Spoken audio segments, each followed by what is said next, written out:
নমস্কার, দেখছেন নিউজ 18 বাংলা। আমি অতনু রয়েছে আপনার সঙ্গে। সরাসরি মুম্বাইয়ে নজর থাকবে, তার কারণ থাকবে শান্ত মামলায় মাদক যোগপন্থে জট খুলতে তৎপর এনসিবি নারকোটিক্স কন্ট্রোল দপ্তরে এই মুহূর্তে রিয়া চক্রবর্তী। সরাসরি সেই ছবি আপনাদের সামনে তুলে বান্ধবী রিয়া চক্রবর্তীকে গ্রেপ্তারির সম্ভাবনা প্রবল। নিউজ 18 বাংলা আগেই সে খবর আপনাদের জানিয়েছিল। এনসিবি দপ্তরে ইতিমধ্যেই পৌঁছে গিয়েছেন রিয়া। में भी तमाम पुलिसकर्मी मौजूद हैं और रिया चक्रवर्ती इस वक्त जो ये नारकोटिक्स कंट्रोल ब्यूरो की आप जो बिल्डिंग देख रहे हैं, इसमें तीसरी मंजिल पर मेरी जो जानकारी है उसके मुताबिक रिया चक्रवर्ती उस पूछताछ कक्ष में पहुंच चुकी हैं, जहां पर सवालों की फहरिस्त और अफसरों की टीम उनका पहले से ही इंतजार कर रही थी। 10:30 बजे के आसपास उनको पहुंचना था, 1.5 घंटे की देरी से पहुंची हैं। अब ये कहा जा रहा है कि पूछताछ तुरंत शुरू हो गई है बिना किसी फॉर्मेलिटी के, क्योंकि अब काफी लंबे समय तक पूछताछ उनसे होगी। कहा यह जा रहा है कि कम से कम 7 से 8 घंटे कम से कम पूछताछ होगी, क्योंकि सीबीआई ने कई दौर की पूछताछ की। नारकोटिक्स कंट्रोल ब्यूरो उनसे कई उन सवालों के जवाब चाहती है जो व्हाट्सएप चैट में सामने आए थे। तमाम जो ड्रग के साथ यहाँ पर रिया एनसीबी दफ्तर पहुंची हैं और उनकी गाड़ियां लगातार उसके पीछे जो मुंबई पुलिस के लोग थे वो साथ में आई हुई है। ये जो गाड़ी देख रही है ये कदर की गाड़ी, इसमें रिया मौजूद है। आप सामने भी देखते हैं रिया एनसीबी दफ्तर पहुंच चुकी है और अपने पूरे जो पुलिस कस्टडी में पुलिस पूरी कोशिश कर रही है कि रिया को सुरक्षित अंदर ले जाए। और साफ तौर पर देख सकते हैं कि मीडिया का यहाँ पे जमावड़ा काफी ज्यादा है। সরাসরি সেই ছবি দেখছেন। এনসিবি অফিসে পৌঁছালেন রিয়া চক্রবর্তী এবং মুম্বাই পুলিশ তাকে পুরোপুরি প্রোটেকশন দিয়ে নিয়ে যাচ্ছে, পুরোপুরি নিরাপত্তা দিয়ে নিয়ে যাচ্ছে। সাংবাদিকদের কোনো প্রশ্নের উত্তর এই মুহূর্তে দিচ্ছেন না রিয়া। এনসিবি দপ্তরের তিনতলায় জিজ্ঞাসাবাদ করা হবে এবং এখনো পর্যন্ত যা জানা যাচ্ছে তাতে লম্বা হতে পারে এই জিজ্ঞাসাবাদের মেয়াদ, অর্থাৎ 7 থেকে 8 ঘন্টা জিজ্ঞাসাবাদ চলতে পারে।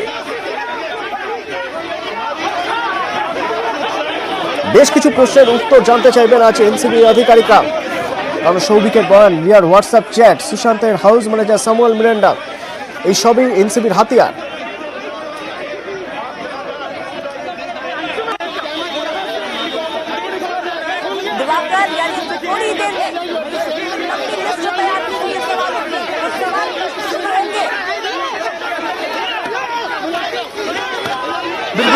चक्रवर्ती अंदर गई हैं, उनसे रजिस्टर में जो है वो उनका रजिस्टर में नाम दर्ज किया जाएगा, क्योंकि एंट्री जो दर्ज की जाती है वो एंट्री दर्ज की जाएगी। और उसके बाद जो रूम तैयार किया गया है जहां पर जो ऑपरेशन के जो है डायरेक्टर खास तौर पर वो केपीएस मल्होत्रा इस वक्त जो है वो और समीर वानखेड़े, 2 बड़े अधिकारी एनसीबी के जो है इस वक्त जो है यहाँ दफ्तर में मौजूद हैं। और इसी दफ्तर के फर्स्ट फ्लोर पर मैं एक बार फिर से तस्वीरें आपको दिखाता हूँ।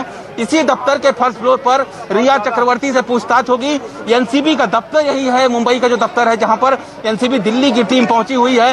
और यहीं पर रिया चक्रवर्ती से वो तमाम सवाल किए जाएंगे जिसके सुराग जो है सौभिक चक्रवर्ती से, सैमुअल मिरांडा से और जो है दीपेश सावंत से मिले हैं। तीनों को गिरफ्तार किया जा चुका है और ऐसे में जिस बेस पर तीनों को गिरफ्तार किया गया है वही बेस अब रिया चक्रवर्ती के केस में भी देखा जाएगा एनसीबी की तरफ से। यानी गिरफ्तारी की जो तलवार है वो कहीं ना कहीं साफ तौर पर रिया चक्रवर्ती पर जो है वो लटक रही है। हालांकि उनके वकील ने कहा है कि रिया गिरफ्तारी के लिए तैयार हैं, लेकिन साफ तौर पर जिन सवालों का जवाब एनसीबी को जानना है कि क्या सुशांत सिंह राजपूत को रिया चक्रवर्ती ड्रग्स देती थी, सुशांत सिंह राजपूत ड्रग्स लेते थे, उनकी तबीयत खराब थी तो फिर उन्होंने उसे रोका क्यों नहीं।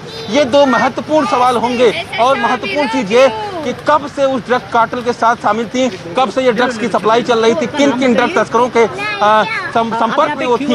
ये तमाम जो सवाल हैं वो रिया चक्रवर्ती से होंगे। और सौभिक चक्रवर्ती, सैमुअल मिरांडा और दीपेश सावंत ने कहा है कि रिया चक्रवर्ती खुद ड्रग्स लेती थी। यानी साफ तौर पर उनके भाई ने ही उनकी पोल खोल दी है, उनके करीबियों ने उनकी पोल खोल दी है एनसीबी के सामने। और ऐसे में जिस तरह से रिया चक्रवर्ती को आज बुलाया गया है एनसीबी की तरफ से, ये साफ है कि सवाल बहुत कड़े होंगे।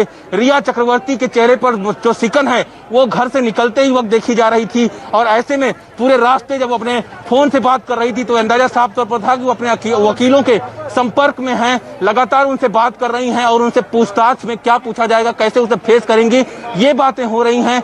लेकिन इस वक्त की सबसे महत्वपूर्ण खबर, सबसे बड़ी खबर इस वक्त है कि रिया चक्रवर्ती आखिरकार एनसीबी दफ्तर पहुंच चुकी हैं। थोड़ी ही देर में उनसे पूछताछ की प्रक्रिया शुरू हो जाएगी। अर्पिता। সরাসরি এই মুহূর্তে আমাদের প্রতিনিধি ছিলেন এবং জানাচ্ছিলেন এনসিবি দপ্তরের 3 তলায়, সেখানে জিজ্ঞাসাবাদের জন্য ইতিমধ্যেই তৈরি রয়েছেন এনসিবি আধিকারিকরা রয়েছেন, সেখানে দিব্যা মালহোত্রা রয়েছেন, সমীর ওয়াংখেড়ে, এবং প্রায় 7 থেকে 8 ঘন্টা তাকে জিজ্ঞাসাবাদ করা হতে পারে। বেশ কিছু প্রশ্নের উত্তর জানতে চাইতে পারেন তার কাছে তদন্তকারীরা। তারা জানতে চাইতে পারেন ঠিক কোন কোন জায়গায় অসঙ্গতি রয়েছে, অর্থাৎ স্যামুয়েল মিরান্ডা, সৌভিক, দীপেশ সাওয়ান্তের মুখোমুখি বসিয়েও জেরা করা হতে পারে। সরাসরি এই মুহূর্তে রয়েছেন প্রতিনিধি অরুণিমা দে। অরুণিমার সঙ্গে একবার কথা বলবো। অরুণিমা, এই মুহূর্তে মুম্বাইয়ের যে ছবি, তাতে মুম্বাইয়ের এই ছবি বলে দিচ্ছে যে রিয়া চক্রবর্তীর ঘটনা বা সুশান্ত মৃত্যু রহস্য নিয়ে কতটা তোলপাড় বাণিজ্য নগরী, বলিউড কতটা তোলপাড়, এবং ইতিমধ্যেই পুলিশ প্রোটেকশন নিয়ে রিয়া চক্রবর্তী পৌঁছে গেছেন, জিজ্ঞাসাবাদ শুরু হবে। ঠিক কি কি জানতে চাইতে পারেন তদন্তকারীরা? দেখো অতনু, একেবারে এই মুহূর্তে সবচেয়ে বড় খবর কিন্তু এনসিবি হেডকোয়ার্টার্সে পৌঁছলেন রিয়া চক্রবর্তী, এবং তিনি মোটামুটি স্ট্র্যাটেজি কষেই গিয়েছেন, যেমনটা আমাদের প্রতিনিধি বলছিল। সারা রাস্তা তিনি ফোনে কথা বলছিলেন, এবং আজকে সকাল থেকে আমি যেটা বলছি যে এনসিবি আধিকারিকরা বলেছিল তাদের সঙ্গে আসতে, তিনি রিয়া চক্রবর্তী বলেছেন তিনি তার বাড়িতে নিজে আসবেন, যাতে তিনি কিছুটা সময় পেতে পারেন সতীশ মানি সিন্ডের সাথে কথা বলার জন্য। কিন্তু অন্যদিক থেকে যদি দেখি, রিয়া চক্রবর্তীর কিন্তু এখানে জাল কেটে বেরোবার কোনো রাস্তা নেই। তার ভাই সৌভিক, স্যামুয়েল মিরান্ডা, দীপেশ সাওয়ান্ত এবং ড্রাগ পেডলাররা প্রত্যেকেই এক কথা বলছে যে রিয়া চক্রবর্তীর ইনস্ট্রাকশনেই তারা মাদক আনতেন। মাদক সেবন করতেন কিনা তিনি, সেটা এখন ইম্পর্টেন্ট নয়, তার থেকেও বেশি গুরুত্বপূর্ণ এই র্যাকেটের সঙ্গে, মাদক চক্রের সঙ্গে তার যোগ কিভাবে, এবং তিনি সুশান্তের অর্থ কাজে লাগিয়েই কি এটা করতেন, এবং সুশান্ত অসুস্থ, সুশান্ত ডিপ্রেশনের রোগী, তা সত্ত্বেও মাদক কেন তাকে দিতেন, এই সমস্ত প্রশ্ন তো রয়েছেই। তার পাশাপাশি মাদক কেনাবেচা করার জন্য বিপুল ক্যাশ অর্থ প্রয়োজন, সেটা তিনি কোথা থেকে পেতেন, এবং তার চেয়েও বড় বিষয় কোন কোন বলিউড এলিস্টাররা জড়িত, যুক্ত রয়েছেন, কাদেরকে মাদক সাপ্লাই করতেন রিয়া কি তাহলে একজন হাই সোসাইটির পেডলার বলা চলে? সেক্ষেত্রে যেরকম জায়েদ কিংবা গৌরব আরিয়া প্রচন্ড গ্রাসরুট লেভেলের পেডলার, তাহলে কি রিয়া চক্রবর্তী ইন্ডাস্ট্রিয়াল পেডলার? এখন এই প্রশ্নটাই সবচেয়ে বড় হয়ে উঠেছে। মহেশ ভাটের সঙ্গে তার যোগ রয়েছে, সেটা আলাদা একটা অ্যাঙ্গেল, কিন্তু তার আর কোন কোন সেলেবের সঙ্গে পরিচয়? অন্য একটা দিক আমি বলতে চাইবো, সতীশ মানি সিন্ডেকে রাজি করানো কিন্তু খুব কঠিন ব্যাপার। সতীশ মানি সিন্ডে যে কেস লড়েন, যে হাই প্রোফাইল কেস লড়েন, পলিটিক্যাল যদি পাওয়ার, পলিটিক্যাল কানেকশন না থাকে রিয়া চক্রবর্তীর পক্ষে সেটা সম্ভব না। তাহলে এই যে কানেকশন, তার কন্ট্যাক্ট তৈরির রাস্তা কি মাদক চক্র, মাদকের মারফতেই তার বিভিন্ন উপরমহলের লোকের সঙ্গে যোগাযোগ। এবং কালকে আমরা দেখেছি একটা লোয়ার কোর্টে সতীশ মানি সিন্ডে একজন মাদক ব্যবসায়ী এবং মাদক পেডলার, মাদক চক্রের কেসে কদিনের হেফাজতে নেওয়া হবে সৌভিক চক্রবর্তীকে, এর মতো একটা ছোট কেস লড়তে গিয়েছিলেন, যেটা প্রচন্ড আশ্চর্য করার মতো। তাহলে কি রিয়া চক্রবর্তীর এই বলিউড কানেকশন, পলিটিক্যাল কানেকশন পুরোটাই এই মাদকের হাত ধরে? সবচেয়ে বড় প্রশ্ন এটাই। অতনু, অরুণিমা আমাদের সঙ্গে থাকো। ইতিমধ্যে এনসিবি একটা মাস্টার স্ট্রোক দিয়েছে। আজ সাত সকালেই দেখা গিয়েছিল এনসিবি আধিকারিকরা তারা পৌঁছে গিয়েছিলেন এবং নোটিশ দিয়েছিলেন রিয়া চক্রবর্তীকে। তারপরে রিয়া চক্রবর্তী এই মুহূর্তে এনসিবির দপ্তরে, এনসিবির জোনাল ডিরেক্টর সমীর ওয়াংখেড়ে কি বলছেন? We have summoned her. She'll come respecting the summon. Sir कब तक आएंगे वो? सर कब तक कितने बजे तक बुलाया है? किसको सम्मन किया गया? तो ये बड़ी खबर आपको बता रहे हैं, सम्मन किया गया। অরুণিমা, আমরা শুরু থেকেই দেখেছি যে যখনই সুশান্ত মৃত্যু রহস্য নিয়ে তোলপাড় হয়েছে বলিউড, তখনই কার্যত দ্বিধাবিভক্ত হয়ে গেছে বলিউড দুই ভাগে ভাগ হয়ে গিয়েছে। এক ভাগ বারবার করে বলছে মুম্বাই পুলিশ ঠিকঠাক তদন্ত করছে, আর এক ভাগ তারা বলছেন না, নিরপেক্ষ তদন্ত প্রয়োজন, সিবিআই তদন্ত প্রয়োজন। তাদের মধ্যে প্রথম যে নামগুলো আসে, শেখর সুমনের পাশাপাশি নাম আসবে কঙ্গনা রানাওয়াতের। এবার কঙ্গনা রানাওয়াত এবং শিবসেনার মুখপাত্র সঞ্জয় রাউত সম্মুখ সমরে, কারণ কঙ্গনা রানাওয়াত বলেছিলেন যে মুম্বাইয়ের সঙ্গে তিনি একরকম তুলনা করেছিলেন পাক অকুপায়েড কাশ্মীরের, এবং তারপর এবার সঞ্জয় রাউত ক্ষমা চাওয়ার কথা বলছেন কঙ্গনা রানাওয়াতকে। ঠিক কোন পরিস্থিতিতে দাঁড়িয়ে আছে এই দুজনের তরজা? দেখো অতনু, এই যে সুশান্ত সিং মৃত্যু মামলা, এটা কিন্তু একটা বড় বৃহত্তর জায়গায় পৌঁছে গেছে। এর মধ্যে অনেক বিষয় ঢুকে গিয়েছে, যেরকম সামনে বিহার ইলেকশন, সেই জায়গা থেকে বিহার থেকে পুলিশ পাঠানো, তদন্ত করা, শিবসেনার সেই প্রতিবাদ করা, বিহার ভার্সেস মুম্বাই হওয়া, সেখানে একটা পলিটিক্যাল রং আমরা দেখেছিলাম। কঙ্গনা রানাওয়াতের কথা যদি আমরা বলি, কঙ্গনা রানাওয়াত চিরকাল বিতর্কিত মন্তব্য করেন এবং নানান বিতর্ক সৃষ্টি করেন। এইবার তার লেটেস্ট বিতর্ক, তিনি মুম্বাইকে পিওকের সঙ্গে তুলনা করেছেন করেছেন, যেখানেও বিভাজন দেখা গিয়েছে, কিছু লোক পক্ষে কিছু লোক বিপক্ষে। সোনু সুদ, দিয়া মির্জা, স্বরা ভাস্কর তারা এই ব্যাপারটাকে অত্যন্ত খারাপভাবে নিয়েছেন এবং তারা বলেছেন বোম্বাই অত্যন্ত ভালো শহর। সেক্ষেত্রে কঙ্গনা ওপেন চ্যালেঞ্জ করেছেন, তিনি 9 তারিখ মুম্বাই আসছেন, কে আটকাতে পারে সেটা তিনি দেখবেন। এবং সঞ্জয় রাউত তার পরিপ্রেক্ষিতে বলেছেন কঙ্গনাকে ক্ষমা চাইতে হবে যদি তিনি মুম্বাইয়ে থাকতে চান, মুম্বাই ইন্ডাস্ট্রিতে কাজ করতে চান। এবার এখানে কঙ্গনা কিন্তু এক পক্ষের মত যে তিনি অ্যাটেনশন সিকার, তিনি সারাক্ষণ নিজেকে খবরে রাখার চেষ্টা করেন এই সমস্ত বক্তব্যের জেরে। ঠিক 9 তারিখ কি ঘটে সেদিকেই সকলের চোখ রয়েছে। অতনু, ধন্যবাদ অরুণিমা। অর্থাৎ একদিকে যেমন তদন্ত চলছে এবং এবার তদন্ত নার্কোটিক্স কন্ট্রোল ব্যুরোর হাতে, তার কারণ এখান থেকেই এক রহস্যের জট খুলতে পারে বলে মনে করছেন অনেকেই। এবং নিউজ 18 বাংলা আগে জানিয়েছিল গ্রেপ্তারির সম্ভাবনা প্রবল রিয়া চক্রবর্তীর। আজ রিয়া চক্রবর্তীকে জিজ্ঞাসাবাদ করা হবে। ইতিমধ্যে রিয়া চক্রবর্তী পৌঁছে গিয়েছেন এনসিবি দপ্তরে এবং তাকে টানা 7 থেকে 8 ঘন্টা হয়তো জিজ্ঞাসাবাদ করা হতে পারে, সূত্র মারফত সেরকমই জানা যাচ্ছে। এবং সেখানে দিব্যা মালহোত্রা রয়েছেন সমীর ওয়াংখেড়ে, অর্থাৎ আধিকারিকরা সেখানে রয়েছেন, প্রশ্নমালা সাজিয়ে রেখেছেন, মুখোমুখি বসিয়ে তার ভাইয়ের সঙ্গে স্যামুয়েল মিরান্ডার সঙ্গে এবং দীপেশের সঙ্গে মুখোমুখি বসিয়েও জিজ্ঞাসাবাদ করা হতে পারে। নজর থাকবে আমাদের সরাসরি মুম্বাইয়ে। और जब जांच होने लगी, जांच के आसार बनने लगे, तब उनके ही वकील ने सुप्रीम कोर्ट में इसका विरोध कर दिया और उसके बाद उनके ऊपर ये आरोप लगे कि वो नहीं चाहती हैं कि इसकी स्पष्ट जांच हो, इसकी सही तरीके से जांच हो। और मुझे लगता है कि उनके वकील इस बार ये परसेप्शन नहीं देना चाहते कि वो दोषी हैं, पहले ही मान लिया जाए ताकि वो अग्रिम जमानत के लिए जा रही हैं। तो एक तरह से परसेप्शन की लड़ाई में वो चाहती हैं कि वो पूछताछ हो, जो सवाल है उसका वो जवाब देंगी। पहले से ही अग्रिम जमानत की अर्जी देने का मतलब कहीं ना कहीं मॉरल, नैतिक रूप से ऐसा लगता है कि आप बचने की कोशिश कर रही हैं। तो मुझे लगता है कि उनके दिमाग में ये बात जरूर है। रही बात पूछताछ की, तो मैं आपको फिर तस्वीरें दिखाता हूँ। ये जो तीसरी मंजिल है, इसी बिल्डिंग की तीसरी मंजिल पर रिया चक्रवर्ती से पूछताछ का सिलसिला शुरू हो गया है। जैसे ही रिया चक्रवर्ती आई, अफसरों की टीम पहले से तैयार थी, तैनात थी, सवालों की फहरिस्त उनके सामने थी और रिया चक्रवर्ती का इस वक्त सवालों से सामना हो रहा है। क्योंकि मैं आपको बता दूं, जितने भी चैट व्हाट्सएप के मिले हैं और ड्रग्स से संबंधित हैं, उन सब में रिया चक्रवर्ती पार्टिसिपेट कर रही हैं। वो तस्वीरें मंगवा रही हैं, वो पूछ रही हैं, जबकि जब बात करिए तो वो मुकर जाती हैं। सुशांत सिंह राजपूत की मौत के पीछे कौन है, ये सीबीआई पता करेगी, नारकोटिक्स कंट्रोल ब्यूरो पता करेगी। সরাসরি আমাদের প্রতিনিধি জানাচ্ছিলেন যে এবং সেই বিল্ডিং এর ছবি দেখাচ্ছিলেন এনসিবির আধিকারিকরা যেখানে রয়েছেন, সেই বিল্ডিং এর 3 তলা ইতিমধ্যে জেরা শুরু হয়ে গেছে, জিজ্ঞাসাবাদ শুরু হয়ে গিয়েছে। এবং এনসিবি সূত্রে জানা যাচ্ছে সৌভিক, স্যামুয়েল মিরান্ডা, দীপেশ রাওয়ানকে রিয়ার মুখোমুখি বসিয়ে জেরা করতে পারেন তদন্তকারীরা। নজর থাকবে মুম্বাইয়ের। ধাপায় এক যুবকের রক্তাক্ত দেহ উদ্ধার হলো। পুলিশ সূত্রে খবর, মৃতের নাম পাপ্পু যাদব, বিহারের বাসিন্দা। ঘটনাস্থল থেকে একটি স্কুটারও উদ্ধার হয়েছে। বিশেষ চাহিদা সম্পন্নদের ব্যবহারের উপযোগী স্কুটার, কিন্তু পাপ্পু বিশেষ চাহিদা সম্পন্ন ব্যক্তি নন। ফলে এই ঘটনা নিয়ে রহস্য তৈরি হয়েছে। কিভাবে ঘটনা ঘটলো খতিয়ে দেখছে পুলিশ। এলাকার ক্লোজ সার্কিট ক্যামেরার ফুটেজ খতিয়ে দেখা হচ্ছে। বাইকটা হ্যান্ডিক্যাপ ছিল, নিজে চালাচ্ছিল, হ্যান্ডিক্যাপ না, উনি একজন লেবার, ভালো লোক। কোনো একটা কর্পোরেশনের লরি ওকে মেরে বেরিয়ে গেছে।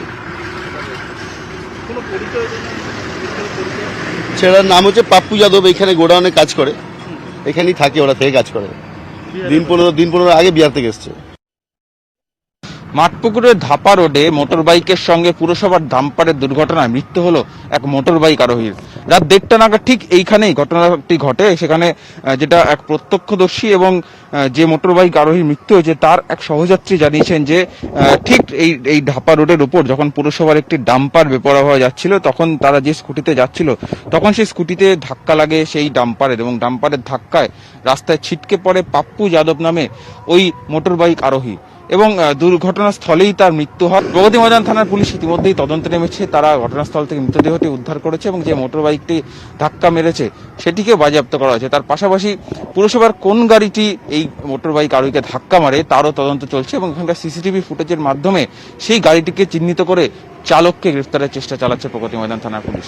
ক্যামেরা সুব্রত কুণ্ডুর সঙ্গে সুজয় পাল, নিউজ 18 বাংলা। তপসিয়ার বামনপাড়ায় ঠিক এরকমই এক যুবকের দেহ পাওয়া গিয়েছিল মঙ্গলবার এবং সেই যুবক খুনে গ্রেপ্তার এবার কাকা ও বৌদি। ভোরে নিজের ঘরে অভিজিৎ রজককে রক্তাক্ত অবস্থায় দেখেন তার মা। তাঁর চিৎকারেই পড়শিরা ছুটে এসেছিলেন। পুলিশ এসে তাকে ন্যাশনাল মেডিকেল কলেজ হাসপাতালে নিয়ে গেলে মৃত ঘোষণা করা হয়েছিল।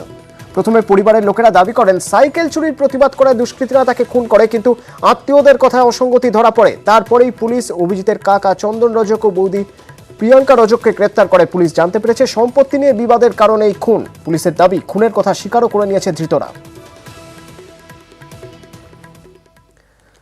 কোনো মেট্রো স্টেশন থেকে ছাড়ে 7টি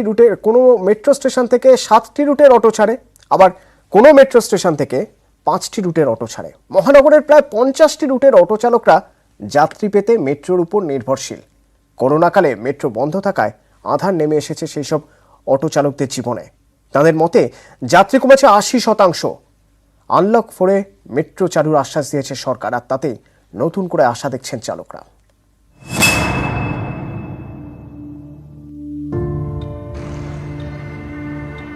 কলকাতার লাইফলাইন মেট্রো করোনার জেরে প্রায় 6 মাস ধরে বন্ধ।